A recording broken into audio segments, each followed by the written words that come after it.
Welcome to the Dr. Franken Steve Podcast with your hosts, Dr. Frank Williams and Dr. Steve Snodgrass, MD, FACS, where we discuss a broad range of topics without limitations. Let's get to it. Here's Dr. Frank and Dr. Steve. Hello, welcome. This is the Dr. Franken Steve Podcast. This is episode number 2. This is going to be a continuation of the physician versus non-physician segment that we're doing before we lead into some other topics coming up in the next several weeks. So again, I'm Frank Williams. This is Dr. Stephen Snodgrass, MD. So from the last time, I just want to make sure that I correct something that I said, which I wasn't sure about where nurse practitioners can actually practice or if they have to be supervised by an actual MD. And in 27 different states currently, nurse practitioners can't operate independently. There's only about 3 states allowing physician's assistants, but there are bills introduced. And again, we are not here to knock any profession or any medical service. We just want to bring to the attention physicians versus non-physician so that you could be the best advocate for you and your family and have the best information going forward. So without further ado, I'll go ahead and let Steve go ahead and start writing his subject, and then I'll just interject as we go along. Welcome, everybody. This topic today is one that's near and dear to my heart because it takes place in the operating room, and this is dealing with CRNAs, or Certified Registered Nurse Anesthetist, versus anesthesiologist, if you will. And as I said, it's near and dear to my heart because they were taking care of the patients on that end of the table while I was doing the actual surgery. And a little bit about the length of graduate education for CRNAs, or 2 to 3 years of nurse anesthetist program, and typically it requires a year of care in critical care medicine. The anesthesiologist has 4 years of medical school. Concerning the years of residency, CRNAs are not required for a residency. A physician is usually 4 to 6. The total patient care hours are 2,500 hours for the nurse anesthetist, and for the anesthesiologist, 12 to 20,000 hours. And I'd like to interject that a lot of my friends have done this as well. Anesthesiologists will often undergo additional training for 1 to 2 years to become, for example, a pediatric anesthesiologist or cardiovascular anesthesiologist, or specialize in pain management. So there's a lot of different offshoots from just the general anesthetic practice, but basically they can undergo as many as 8 to 10 years of additional training from their postgraduate status, which is obviously a very long time. And studies have shown that patients have better outcomes when they have physician-led healthcare teams. And I can tell you from a surgeon's standpoint that myself, every single time that I had a patient undergo a general anesthetic, it was either a physician, an anesthesiologist, or a nurse anesthetist under the supervision of an anesthesiologist who was in charge of the administration of the general anesthetic to my patient. And I would not have that any other way because the liability would just be too great otherwise. To have an unsupervised nurse anesthetist putting my patient to sleep would just not be acceptable. So that's just the way it was, and I'm not sure how things are going to be with these new standards that are being put in place, but I do believe that we have the finest healthcare system in the world, or at least had, but we are watching that crumble before our very eyes. And I think that people need to understand this concept. It's not that, again, as Frank said, we're not trying to downgrade any other profession, but we feel as physicians we are being put under attack in this regard. And what we're talking about is patient safety and patient care. That's what we're all about, and we're trying to give you the best opportunity to have a great outcome. And when I had surgery, for example, I insisted on MD anesthesia because I want 911 right there if there's an emergency. So that's the way that I felt about it. And you have the right to ask who's going to be putting me to sleep for this operation, and to talk to that person beforehand and understand all the variables that take place during surgery from the anesthesia standpoint. And you do all these things to put yourself in the best position for a great outcome. Absolutely. And one of the things as a non-physician that I always look at as being a patient advocate and a family advocate is the fact that by having the greatest healthcare system in the world, there's big business comes into play, big pharma, big healthcare. So everyone's always looking at saving cost and how they can reduce cost but still give service. Doesn't have to be the best service, just service. So as we enter into that slippery slope of more universal healthcare and socialized medicine, you know, it's going to become more prevalent out there for people to actually know who they're dealing with, what their qualifications are, and who, if they're not comfortable or if they're just not sure if this person is qualified enough, who's actually overseeing that person. Because currently, after looking through the data this morning actually to review it, there's 384,000 nurse practitioners in the United States, about 158,000 physician's assistants.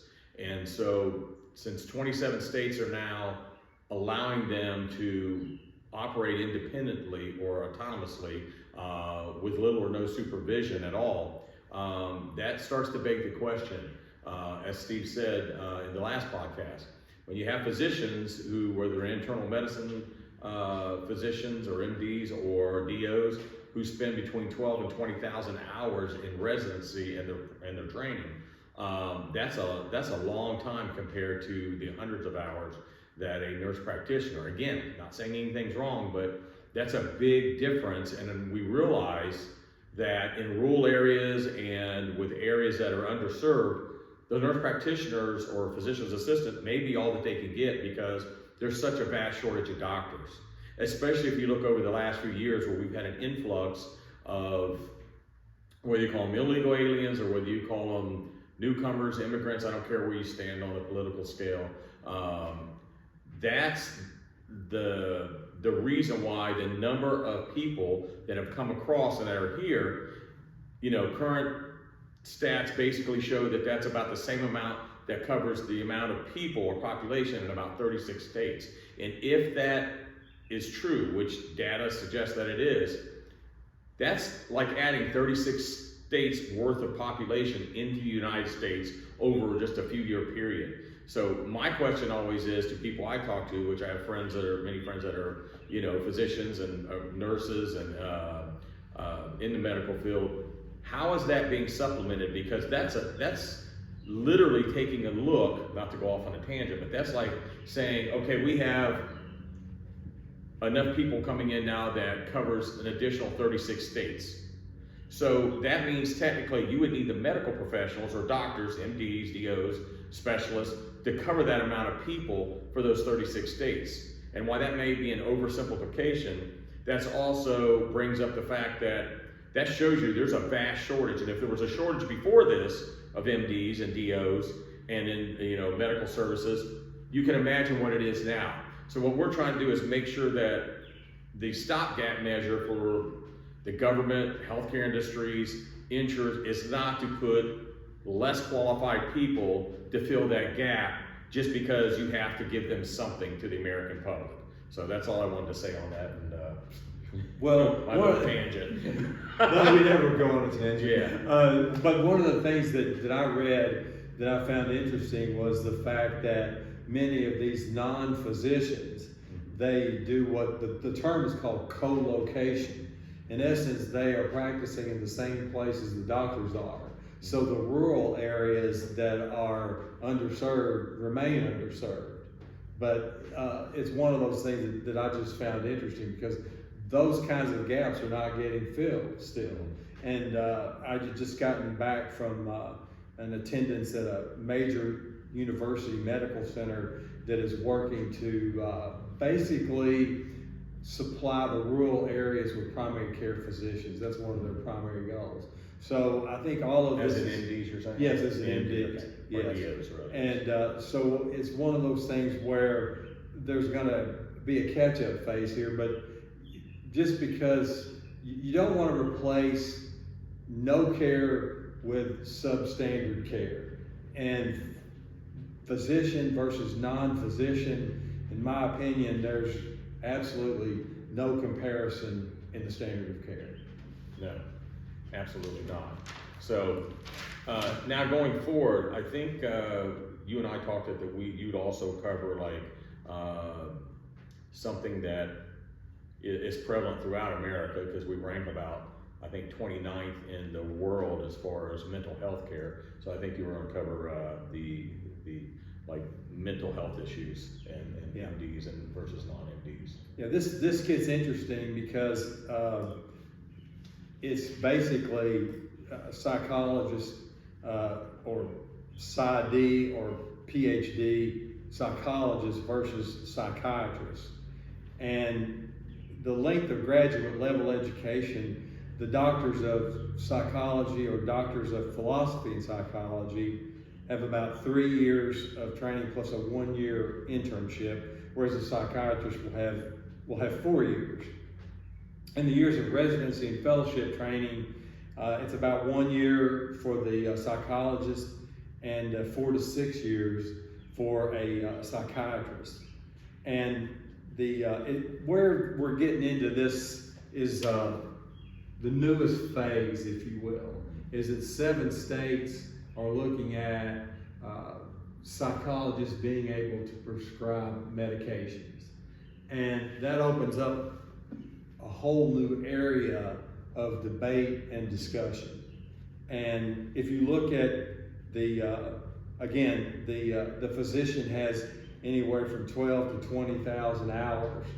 And one of these states that has allowed psychologists to write prescriptions, what they have to do is undergo a course that's 450 hours, something like that. So if you compare that to an MD, there's just absolutely no comparison. And the nature of the education is extremely different. If you take a psychologist, the nature of their education is psychological and behavioral. That's what they cover. Whereas the MD or the psychiatrist, they are medicine-based or medical-based education. So they have to go through residency and everything like as far as a psychiatrist. Yes, absolutely. And this could be, again, 4 to 6 years after medical school, depending on their specialty or subspecialty. And Dealing with us, they would probably need the 6 years. Probably so. I put us in a different mental category, but I would not want to go just to get labeled, because there's no telling what the label would come back with. Absolutely. So I'm going to leave that one alone. But one of the things that I think needs to be clear is that if you look at the number of mental health patients in the United States, 50% of those people have physical illnesses and are on multiple medications. I mean, some of these patients are on 15, 16 prescription drugs. I mean, it's incredible that what you look at all of the medications they're on, plus the psychotropic medications. The psychotropic medications have some side effects and drug interactions that could be lethal. So it's one of those things where a psychologist who is not trained to do any kind of physical examination or any kind of medicine-based education. They're basically behavioral therapists.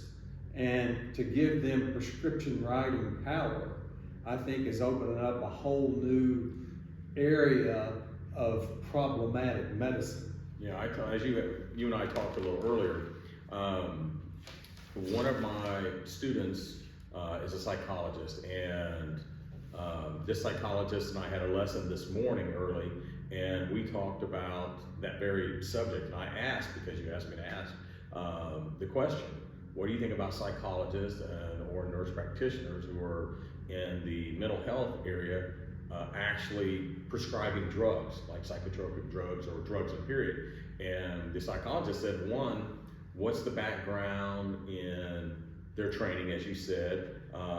That's a completely different realm they get into for liability and for treating patients. And then what is their background in chemistry? What is their background, like you said, in drug interactions and assessing that with other drugs and physical issues that a patient may have that affect that? Because those things, while they may have mild side effects, as a physician, as you said a little earlier, those things can end up being lethal. Yeah, it's one of the things where the psychotropic medications can affect the electrical pathway or electrical conduction in the heart.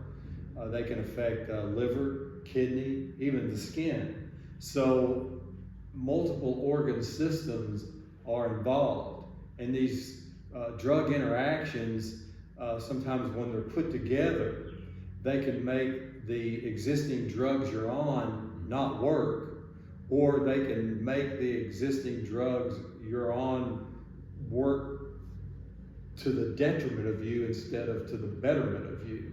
So it's one of those things where people have to understand this is very complex body science. It's not just in the brain.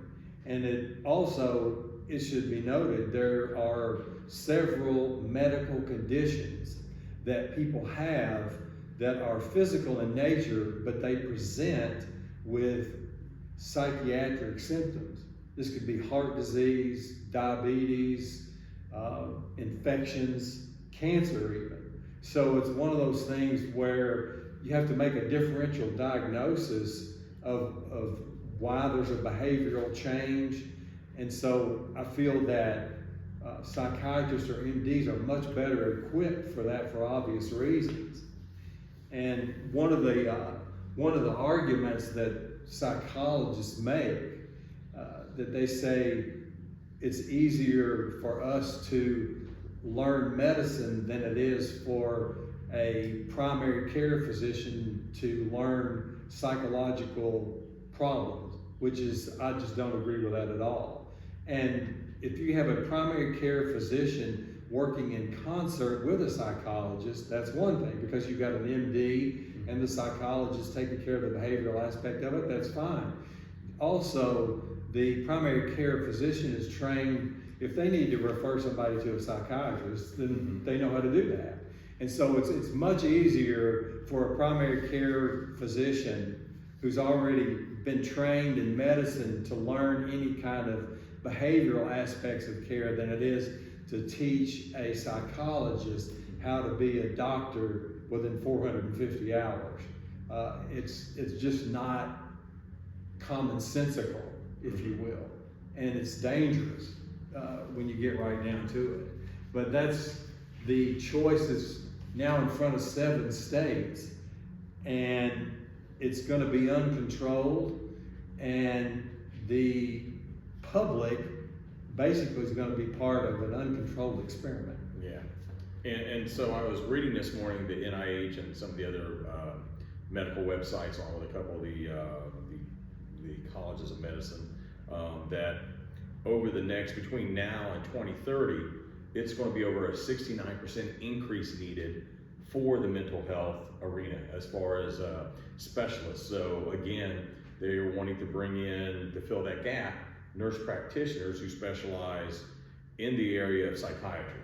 So as you're saying, I think this slippery slope that we're looking at instead of Congress or state legislators, governors all looking to circumvent and shortcut this, there actually needs to be, from a patient or an advocate point of view, there needs to be stricter guidelines, and there needs to be a resurgence of bringing people into med school to become MDs and DOs or specialists like psychiatrists. Not that there's anything wrong, maybe some type of incentive programs for these people who are like the nurse practitioner or psychologist, if they've got the aptitude and the the academic abilities to become a psychiatrist. Maybe there's some type of government funding or private funding for incentives, tax credits, whatever they may be, to help those people who want to obtain that level to actually become MDs and DOs, because you can't have a whole world full of nothing but, as you said, again, this is not knocking, but of substandard care, when the reality is that you've still got to have the person who actually has been to med school, done the residency, has the experience. I read a social media post where somebody said, would you rather have a physician's assistant or a nurse practitioner with 10 or 15 years experience, or someone out of med school that's only been practicing for a year or two? Well, that's not it's not an apples to apple comparison, it's apples to oranges. I would still go with the med student or the freshly licensed MD, even though it's only been a couple years. But if you compare the training hours, the residency on an even basis, there's no comparison. So, and it's one of the states that's looking into having psychologists prescribe medicine is Texas, and it's an overwhelmingly against that. The population is overwhelmingly against that. And I don't like to read to anybody because that's boring, but on the other hand, it does get the point across specifically. No, and I want to read this because this is from the Texas Occupations Code, which is the Psychologist's Licensure Act. And it says, and I quote, "The practice of psychology is limited to using projective techniques, neuropsychological testing, counseling, career evaluating and treating mental or emotional disorders and disability by psychological techniques and procedures. They are not permitted to practice medicine." And I think that pretty much says it all. So in layman's terms, again, I'll say this: stay in your lane, know your role. Well, if you want to play doctor and you're older than 8 or 9, you need to go to medical school. Mm-hmm. So I think that's a take-home point, if you will. But I think that this is, we're setting dangerous precedents here. And we as physicians are the guardians of healthcare. And it's just that simple. You don't want legislators and people who are non-physicians creating medical practice, because we have to do that on our own and take care of the patient. And one of the other things too is that, just for example, I can tell you that as a physician, if you are taking, you're in your practice and then there's a problem, who are they going to call? If a non-physician has a problem that could be life-threatening or definitely alters that patient's outcome negatively, who are they going to call to pull them out of the fire? It's not going to be Ghostbusters. It's going to be a doctor. Correct. Yeah. And then, like, all of a sudden, now that doctor is thrust in the middle of something where there could be a bad patient outcome. But I guarantee I know who the patient's family is going to call. They're going to call the injury lawyer. Exactly. And the physician is now in the middle of that. And that's quite a mess. And liability insurance is part of the cost of healthcare as well. Oh, an extreme cost of healthcare. Yeah, so you're looking at that aspect of it too. That could not be ignored. And The other thing too that I think people need to understand is what we call continuity of care. It's like if a patient sees another doctor and or another non-physician and we don't know about it, then that disrupts the continuity of care, and that can be detrimental to the patient. I'll give you an example, just for me personally. Let's just say that I have a patient who had a benign breast biopsy, but she's got a family history of breast cancer in her whole family for generations back, for example. I would do that breast biopsy, and even though it came back benign, I still would follow that patient on a yearly basis or semi-annual basis, because I wanted to know what her foundation was. I could know in my mind what the physical exam was like, what the mammogram was like.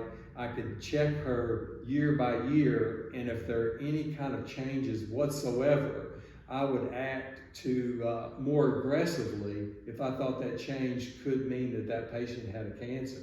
So the continuity of care is extremely important. And I think with a lot of this physician versus non-physician, the continuity of care is lost. And that foundation, that patient foundation that you know in your mind, you know in your records, how many times have you been to a doctor and you or your family have gone to that same doctor for 20, 30 years? And so there's a lot of that. And I think some of those kinds of things are going to be missing as we go forward, and that is definitely to the detriment of the patient. Especially if the healthcare system seems to be in a mess where many people who either don't have health insurance or in this country for whatever reason, have been released as illegal aliens. Again, I'm not, I don't fall on either side of that political spectrum. But they are now using and utilizing, as I talked to a friend of mine who's a doctor in the Carolinas, now the ER becomes their primary care doctor. Mm-hmm. So they may go to this ER because that's where they're at, staying with family, or that's where they're living temporarily. 2 weeks from now, they need to be seen again for something even minor. They go to the ER, they go to a different ER. So now, instead of, like you're saying, having a relational type of situation between a doctor who gets to know the family members, whether it's pediatrics or all the way into adulthood, you now have, like you said, this doctor's seen him for this. Now they're seeing a different ER doctor, ER staff. 2 weeks later, a month later, they're seeing another one. So you don't, like you said, you don't have that continuity of care, because this doctor or this, whoever it may be, nurse practitioner, they're trying to evaluate what went on before at the last time of their visit, which could be a symptom of the first time they came in. So it just, to me, it sounds like it's just a mess. Oh, it is. And what's interesting, as a surgeon, I'll have to admit, I had 4 weeks of psychiatric training, and it just wasn't anything that I wanted to do. But one thing I thought was interesting is that we had a patient who presented with mental symptoms, and as it turns out, they had a fungal infection in their brain. And the workup in all of that, it was interesting because yes, the patient had psychiatric symptoms, but you could tell there was something not right about the whole story. It was an abrupt change, and that patient underwent a thorough physical examination, as well as just lab work, CT scans, all that sort of thing. So it was suspected from the beginning that patient may have some sort of different cause for their psychiatric symptoms. So as I said before, when you hear the hoofbeats, you think horses, not zebras, but there's a zebra for you right there. Is the fact that, yes, they've got symptoms of psychiatric nature, but the root cause of that was a brain infection. So those kinds of things exist, and that's why MDs or DOs, the physicians, are so important in all of this mental health care. That's one of the reasons. That's great. Yeah. And I think that as a consumer, or let's just say a patient, you have the right to say what happens if you're getting ready to undergo a procedure, or you're getting ready to be put on a new medication. You have the right to ask that provider, if you will, what is your experience with this? What's your track record? I want to know where you went to school. I want to know where you trained in residency. I want to know how many patients you've taken care of. What's your experience with this drug versus another drug?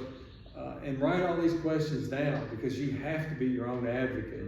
And one of the things too is that mental patients are a select group of patients in that they are already compromised. They're already compromised. There's a problem in their thought processes, and they're going to have somebody that's their advocate, be it a family member or a physician, but they're going to have, they're in their own category. Like when they're talking about patient vulnerability, children, the elderly, and mental patients are all lumped together for obvious reasons, because they are compromised to a certain degree in regards to their experiences and thought processes. So it's just something that we have to be on the lookout for. And again, one of the questions I think is vital is, who are you going to call if you're a non-physician provider and you do not have oversight? A great question is, who are you going to call if something goes wrong? What is your plan if something goes wrong? Very fair question. Yes. And we're going to see more and more of that.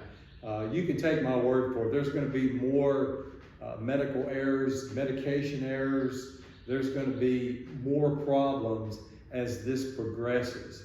And statistics are good, the statistics are bad. And you don't want to be a bad statistic. Nope, and absolutely. It's just like, well, it's 1 in 10,000 or 1 in 25,000. Well, what if you're the one? It makes a difference. Absolutely. And like you said, I think that's a great point.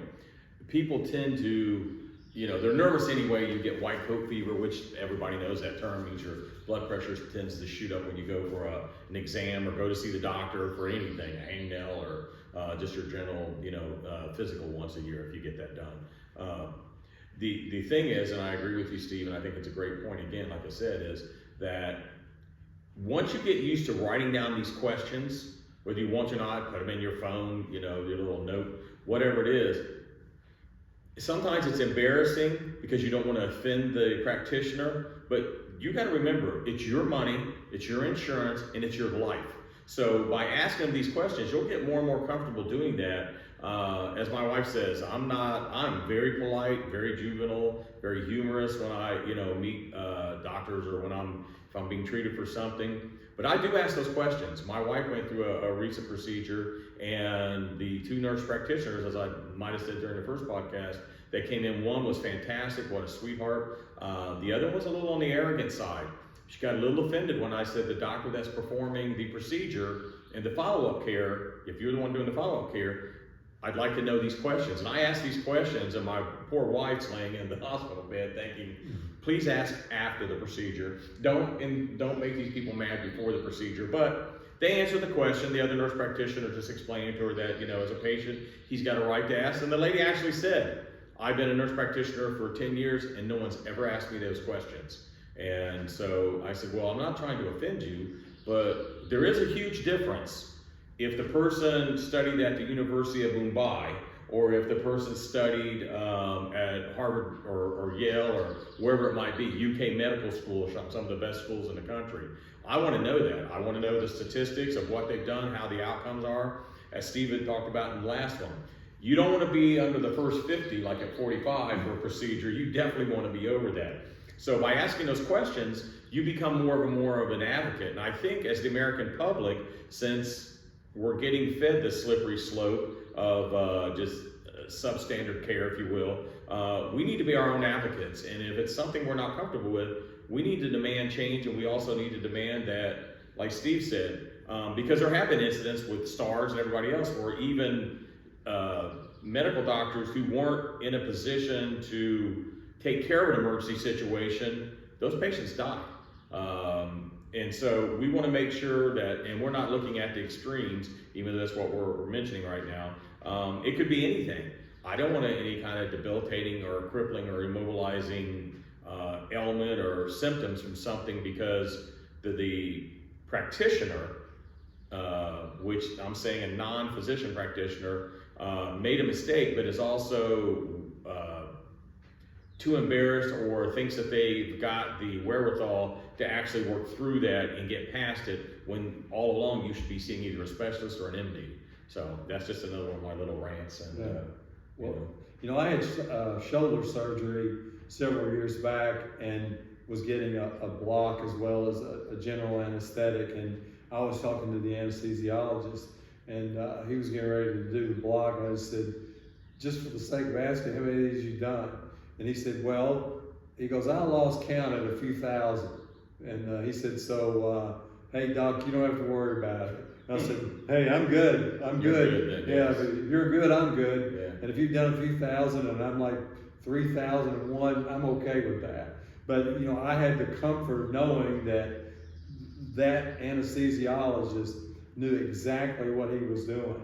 And had the experience. Yes, absolutely. Not to say you're my third, and the first two I kind of lost them, but I'm hoping for the best for this one. Yeah, exactly. and you want to know like what are the complications of this, and when you start talking about the anesthesia, I mean, that's where you live. They're controlling your airway, your blood pressure. When I call it controlled death, it's really controlled death. And you want somebody who knows what they're doing, taking care of that. And surgeons used to say, well, we don't want somebody half asleep taking care of somebody half awake. So, we want to make sure that we know that end of the table is covered, because what we have in front of us is challenging enough as it is. And so, to have that kind of responsibility off of me onto someone else who's taking care of that allows me to focus on the surgery at hand. And I can tell you that makes a big difference to have a clear mind and know that everybody in that operating team, they know exactly what their job is and what they're supposed to do. And when you have that, you have a smooth operation. When you don't have that, you could have chaos that results, and you don't want that in the operating room. You want to have as much control as you possibly can over the situation. Absolutely. Well, Dr. Steve, I appreciate the information today. We will be continuing this series as we go along. We have a lot of podcasts. If you want to check the drfrankensteve.com, you'll catch us on Spotify and many other platforms. For this, you can hit the subscribe button, and you'll see information. You can also send us questions, comments,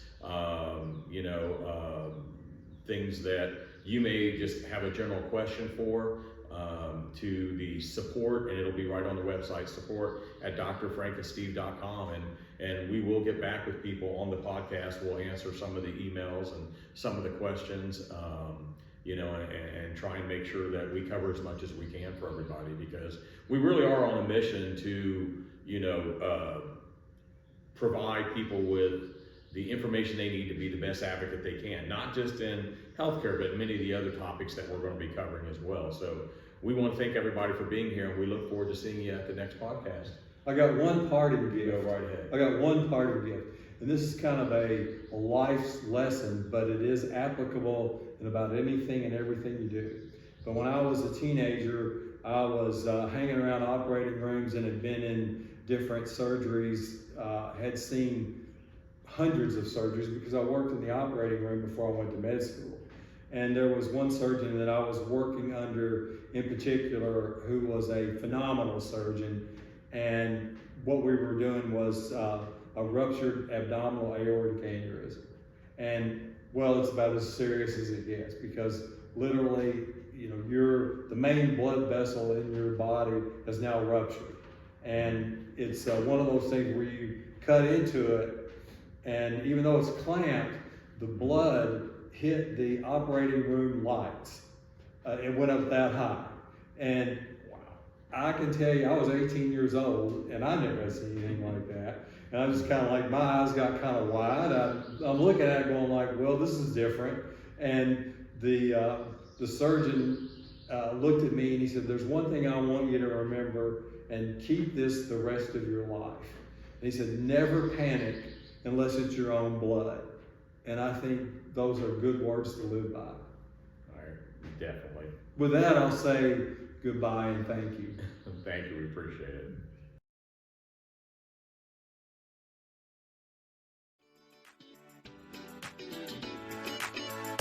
Thanks for listening to the Dr. Franken Steve Podcast. If you enjoyed this podcast, please hit follow or subscribe on the link provided so you can stay up to date on new episodes. Until next time, stay healthy and stay safe.